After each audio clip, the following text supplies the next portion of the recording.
काँग्रेसची साथ सोडून राष्ट्रवादीच्या अजित पवार गटात प्रवेश करणार का, यावर काँग्रेसचे विद्यमान आमदार झिशान सिद्दीकी काय बोलले? अजितदादांचं तोंड भरून कौतुक करतानाचा झिशान सिद्दीकींनी पक्षप्रवेशावरील चर्चावर स्पष्टीकरण दिलं. ते नेमकं काय म्हणाले बघूयात सविस्तर या व्हिडिओच्या माध्यमातून.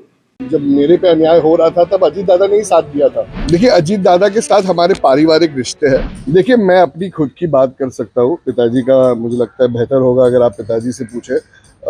मगर मैं ये कह सकता हूँ कि मैं कांग्रेस पार्टी के साथ हूँ और मेरा कोई ऐसा इरादा है नहीं। और मुझे काफ़ी आश्चर्य है कि जब मुझे पूछा गया, सुबह से काफ़ी लोग ने पूछा है, तो मेरा तो ऐसा कोई मतलब ऐसा कोई इरादा है, कोई बातचीत भी नहीं हुई है। तो नहीं, मैं तो कांग्रेस पार्टी के साथ हूं। पिताजी से बात हुई? देखिए, पिताजी और मैं पूरा दिन काम करते हैं, पॉलिटिक्स करते हैं, तो घर पे आके पॉलिटिक्स नहीं डिस्कस करते।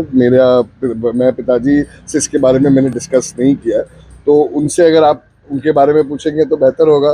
फिलहाल मेरी बात तो नहीं, मेरा ऐसा कोई इरादा नहीं। जी, जैसे मैंने कहा कि मैं खुद के बारे में बात कर सकता हूँ और मैं तो किधर नहीं जा रहा हूँ, तो मैं अपनी बात कर सकता हूँ, मैं किधर नहीं जा रहा हूँ। देखिए, अजीत दादा के साथ हमारे पारिवारिक रिश्ते हैं और बहुत ही अच्छे रिश्ते हैं। आज से नहीं, बहुत कई सालों से, जब हम महाविकास अघाड़ी में भी साथ थे और मुझ पे अन्याय हो रहा था, तब अजीत दादा ने ही साथ दिया था। अजीत दादा अभी भी डेप्यूटी सीएम है और फाइनेंस मिनिस्टर है, तो उनसे तो काफ़ी मतलब रेगुलरली मुलाकात होती है और वो एक ऐसी शख्सियत है जिन्होंने हमेशा मेरी मदद की है और मुझे उम्मीद है की आगे भी वो मदद करते रहेंगे। मला पण माहित नाही, तुम्ही मला सांगा। मला माहित नाही। सुबह से मुझे भी फ़ोन आ रहे हैं, दिल्ली से भी फ़ोन आ रहे हैं कि ऐसा है। तो मैंने कहा कि नहीं, मेरी तो ऐसी कोई बातचीत हुई नहीं है। बहरहाल अगर पिताजी के बारे में बात करना है तो पिताजी खुद आएंगे, आप उनसे पूछिए।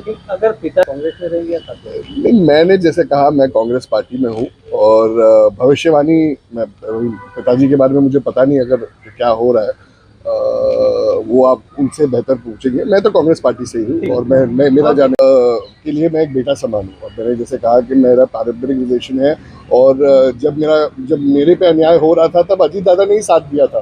तो अजीत दादा एक ऐसे लीडर है जो हमेशा यंगस्टर्स को साथ देते हैं। अगर आप कोई भी यंगस्टर से पूछ लो, हमारे पार्टी का हो या कोई भी पार्टी का हो, जब रात को भी हमारा नंबर आता है, नागपुर में मुझे याद है रात के 1:45-2 बजे भी जब हमारा नंबर आता था हाउस में बात करने को, तो कोई मंत्री नहीं रहता था, अजीत दादा अकेले बैठे रहते थे।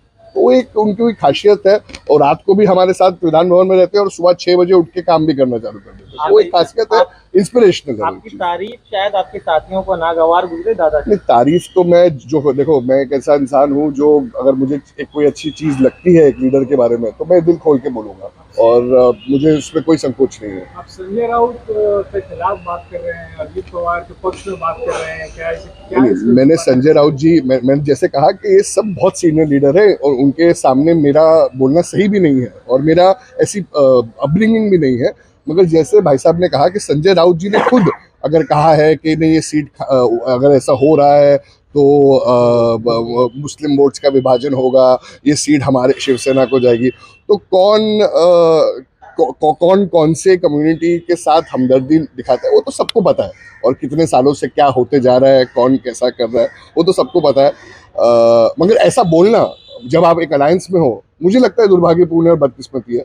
अभी ये मेरा पर्सनल ओपिनियन है। मुंबई का वाटतंय तुम्हाला? नहीं, मुझे देखिए इस बात के बारे में एक्चुअली नहीं पता कि किसने क्या बोला है। मैं इसके बारे में फाइंड आउट जरूर करूंगा, आपके माध्यम से भी मुझे पता चला है और मुझे जब मैं पता करूंगा कि ये बात कैसे फैली है, क्योंकि इस बात में कोई सच्चाई है नहीं फिलहाल।